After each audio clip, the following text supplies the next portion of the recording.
ஸ்ரீ சௌடாம்பிகை ஜோதிடம் நேயர்கள் அனைவருக்கும் ஜோதிட ஜெய தமிழ் செல்வனின் அன்பு வணக்கங்கள். தை மாத பொது பலன்களை இப்ப பார்க்க போறோம். தை மாதம்னா என்ன அப்படின்னா, மகர ராசிக்கு, அதாவது சனி பகவானோட மகர ராசிக்கு சரராசிக்கு சூரியன் வர்றதுதான் தை மாதம்.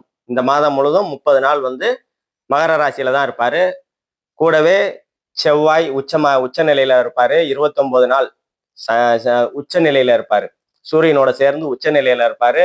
இன்னொன்னு சுக்கரனோட சேர்ந்து பிருகுமங்கல யோகம் அப்படின்னு சொல்லுவோம். அந்த யோகத்துல செவ்வாய் இருப்பாரு. அதே மாதிரி புதனும் மகரத்துல இருப்பாங்க. 4 கிரகங்கள் மகரத்துல இருக்கிறது மகர ராசிக்கு ரொம்ப நல்லாவே இருக்கும். அதே மாதிரி ராகு பகவான் கும்பத்துல இருப்பாரு.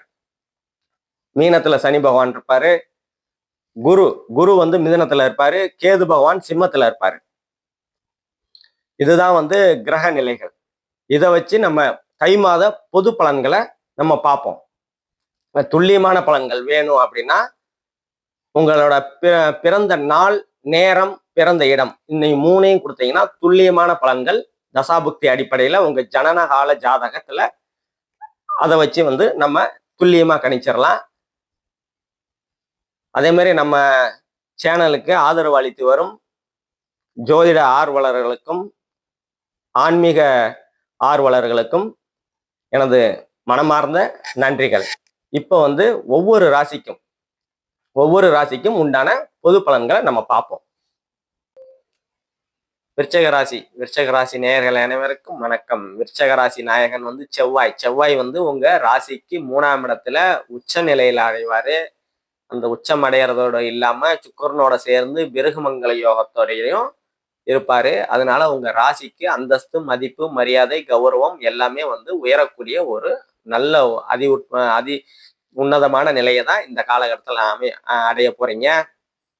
அதே மாதிரி உங்க ராசிக்கு 2ஆம் இடத்துக்கு குரு பார்வை இருக்குது. சனி பார்வை இருந்தாலும் குரு பார்வை இருக்கிறதுனால பொருளாதார முன்னேற்றம் கண்டிப்பா இருக்கும். அதே மாதிரி குடும்பஸ்தானம் 2ஆம் இடம்ங்கிறது குடும்பஸ்தானம். குரு பார்வை இருக்கிறதுனால குடும்பம் அமையக்கூடிய சூழ்நிலைகள்லாம் இந்த காலகட்டத்தில் உங்களுக்கு கண்டிப்பா இருக்குது. அதே மாதிரி யாருக்காவது வாக்கு கொடுத்தீங்கன்னா அதை நிறைவேற்றக்கூடிய தன்மைகள் உங்களுக்கு கண்டிப்பா இந்த காலகட்டத்தில் இருக்கும். அதே மாதிரி 3ஆம் இடத்துல சுக்கிரன் 20 நாள் இருப்பாரு. அதுக்கப்புறம் 4ஆம் இடத்துக்கு 10 நாள் போயிடுவாரு. 3ஆம் இடத்துல இருக்கும்போது செவ்வாயோட சேர்ந்து சகோதர காரகனோட சேர்ந்ததுனால உங்க சகோதர வழியில, இளைய சகோதர சகோதரி வழியில அனுகூலங்கள், ஆதாயங்கள் கண்டிப்பா கிடைக்கக்கூடிய சூழ்நிலைகள் உங்களுக்கு உண்டு.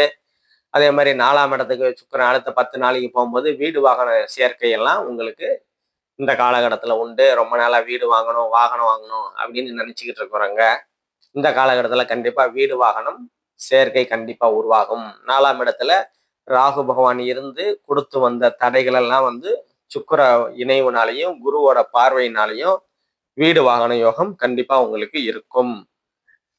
அதே மாதிரி 5ஆம் இடத்துல சனி பகவான் இருக்கிறதுனால புத்திர பாக்கியம், கொஞ்சம் புத்திரர்களால் கொஞ்சம் கருத்து வேறுபாடு, பிரச்சனைகள் கொஞ்சம் இருக்கதான் செய்யும். அதை நீங்க பார்த்து கேர்ஃபுல்லா டீல் பண்ணுங்க.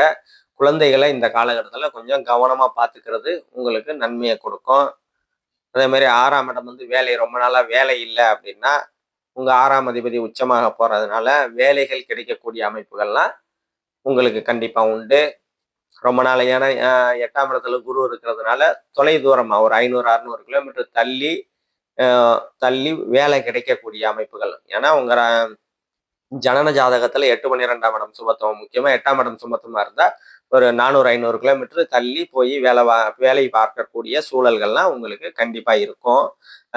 அது இப்ப 8ஆம் இடத்துல குரு இருக்கிறதுனால உங்க 6ஆம் அதிபதி உச்சமாகறதுனால வேலை வாய்ப்புகள்லாம் பிரகாசமா இருக்கு. தூர இடங்களுக்கு நகர்ந்து வேலை கிடைக்கக்கூடிய அமைப்புகள் கண்டிப்பா இந்த காலகட்டத்துல உங்களுக்கு நல்லபடியாவே இருக்குது.